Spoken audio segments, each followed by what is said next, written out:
Princess Marie-Louise of Schleswig-Holstein lived a life that seemed destined for obscurity. Born into privilege, married into scandal, and ultimately stripped of her very identity, she became known as the Princess of Nowhere. Yet behind this peculiar title lies a story of resilience, reinvention, and remarkable service that challenges everything we think we know about royal life in the early 20th century. So, who was this forgotten princess? And why did her own family erase her from the records? Join me as we uncover the hidden truth. Marie-Louise Victoria, Caroline Amelia, Alexandra, Augusta. Frederica entered the world on August 12, 1872, at Cumberland Lodge in Windsor Great Park. Her father was Prince Christian of Schleswig-Holstein, and her mother was Princess Helena, Queen Victoria's fifth child and third daughter. This made Marie-Louise one of the many grandchildren who would populate Victoria's sprawling family tree. The family resided primarily in England, living at Cumberland Lodge and later at Schomberg House in Pall Mall, always within easy reach of the formidable Queen. Growing up in Victoria's shadow meant constant scrutiny. The Queen took a keen interest in all her grandchildren, though her assessments could be brutally honest. Marie-Louise, unfortunately, did not escape her grandmother's sharp tongue. During one of Helena's absences, Victoria sent a now infamous telegram declaring the child very ugly. This harsh judgment apparently persisted throughout Victoria's life, though it never seemed to damage the relationship between grandmother and granddaughter. Perhaps Marie-Louise learned early that royal life demanded thick skin. Despite this inauspicious start, Marie-Louise developed into an intelligent and curious young woman. She possessed a genuine thirst for knowledge, spending countless hours immersed in history books and dreaming of the wider world beyond palace walls. Her royal status afforded her opportunities most women of her era could only imagine. She traveled extensively, transforming the pages of her beloved books into lived experiences. Languages came easily to her, and she developed a sophisticated understanding of European politics and culture. The year 1890 brought what seemed like a fairy tale moment. While attending a family wedding in Berlin, 19-year-old Marie-Louise met Prince Aribert of Anhalt. He cut a dashing figure as a cavalry officer, and the attraction was immediate and mutual. Within weeks, they were engaged. Queen Victoria gave her blessing, and preparations began for a grand wedding. On July 6, 1891, the couple married at St. George's Chapel, Windsor. Marie-Louise was just 18, her new husband 25. The future seemed bright. Reality proved far darker than the fairy tale promised. Marie-Louise's new life in Germany became a gilded cage.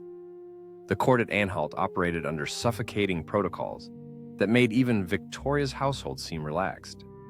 Every moment was choreographed, every gesture scrutinized. Marie-Louise struggled to master the complex etiquette required of a German princess. She needed to know precisely when her footmen should greet her in-laws' servants, exactly how to conduct herself at formal dinners, and which topics were acceptable conversation at specific times. The rigidity extended to every aspect of her life. When she brought boxing gloves back from England and attempted to exercise in her rooms, Aribert's family reacted with horror. Such behavior was deemed utterly inappropriate for a princess. Marie-Louise found herself constantly criticized, constantly corrected, constantly reminded that she was failing to meet expectations. The pressure was relentless and isolating. Worse still was her relationship with Aribert himself. Marie-Louise felt unwanted, as though she were an obligation rather than a beloved wife. The emotional distance between them grew into a chasm. Unable to find comfort or companionship in her marriage, Marie-Louise's health began to deteriorate. She suffered repeated bouts of bronchitis and pneumonia. Her weight dropped alarmingly, and she grew increasingly frail. Some historians have suggested she may have developed anorexia, though such diagnoses are difficult to confirm retrospectively. What is certain is that she was deeply unhappy. Marie-Louise sought escape through travel, leaving Germany whenever possible to visit family or explore new places. But travel could only provide temporary relief from a fundamentally broken situation. 9 years into the marriage, the truth emerged. Aribert was involved in a relationship with another man, possibly one of his servants. The exact details remain murky, obscured by the scandal and cover-up that followed. Some sources suggest the marriage was never consummated, though this remains speculation. For Aribert's family, the revelation was catastrophic. Homosexuality was not merely scandalous, but illegal in Germany at the time. The family moved quickly to contain the damage. Marie-Louise, devastated and humiliated, fled. She traveled to the United States, adopting the pseudonym Countess von Munenberg in an attempt to disappear into anonymity. Aribert's father blamed her for the marriage's failure and demanded she return.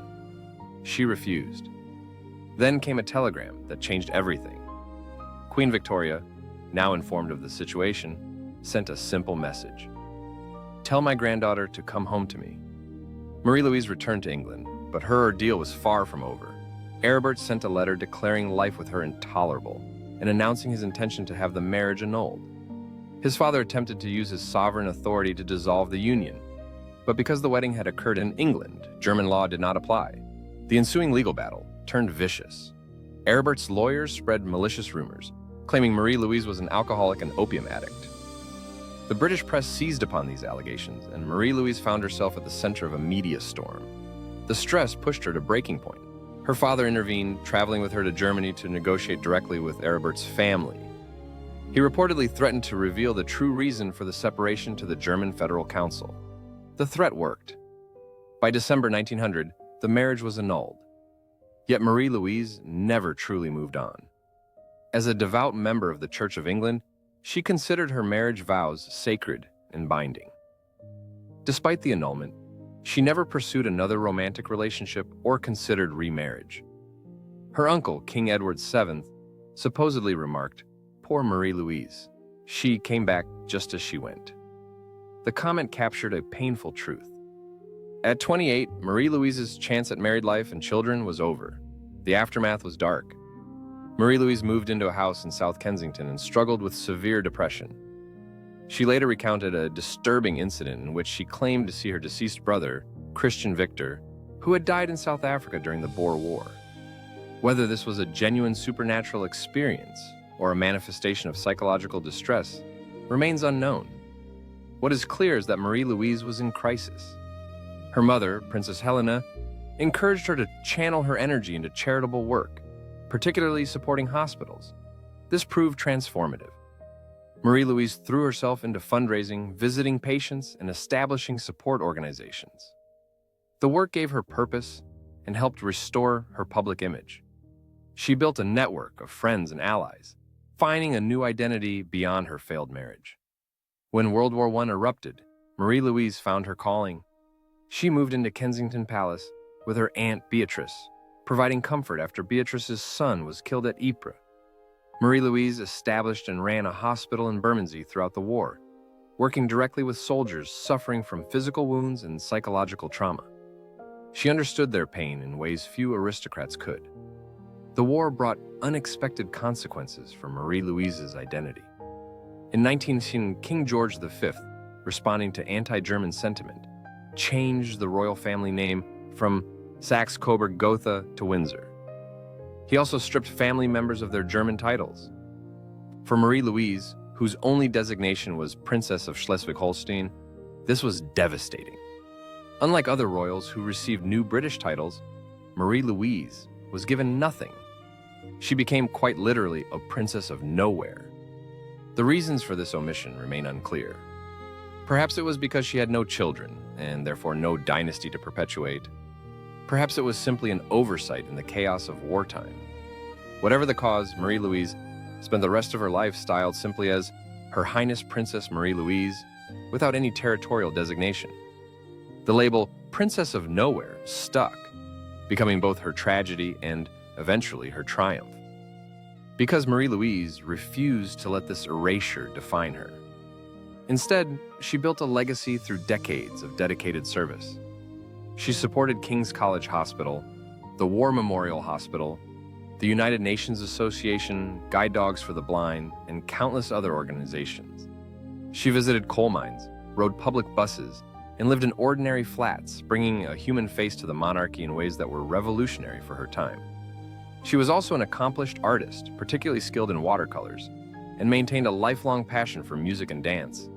Freed from the constraints of German court life, she finally expressed herself fully. She traveled extensively, pursuing the wanderlust that had captivated her since childhood. Unmarried life, it seemed, suited her far better than marriage ever had. World War II found Marie-Louise in her 70s, still active and engaged. She watched RAF bombers fly overhead and continued her charitable work despite her home being damaged in the Blitz. Even when doctors urged her to slow down, she refused. Marvis had become her purpose and her joy. In 1956, at age 83, Marie-Louise published her memoirs, My Memories of Six Reigns, offering a rare insider's perspective on royal life spanning from Victoria to Elizabeth II. The book revealed her wit, intelligence, and remarkable capacity for resilience. Just months after publication, on December 8, 1956, she died peacefully in London. She was one of only 6 surviving grandchildren of Queen Victoria and the oldest living member of the royal family. Princess Marie-Louise of Schleswig-Holstein, the Princess of Nowhere, left behind an estate worth approximately £2.5 million in today's currency. More importantly, she left a legacy of service and humanity that redefined what it meant to be royal. She proved that titles matter far less than character and that sometimes losing everything forces us to discover who we truly are. Thank you for joining me in exploring the hidden truth of this remarkable woman. Her story reminds us that the most interesting lives are often those lived in the margins of history. If you found this fascinating, let me know in the comments what other forgotten royals you'd like me to cover.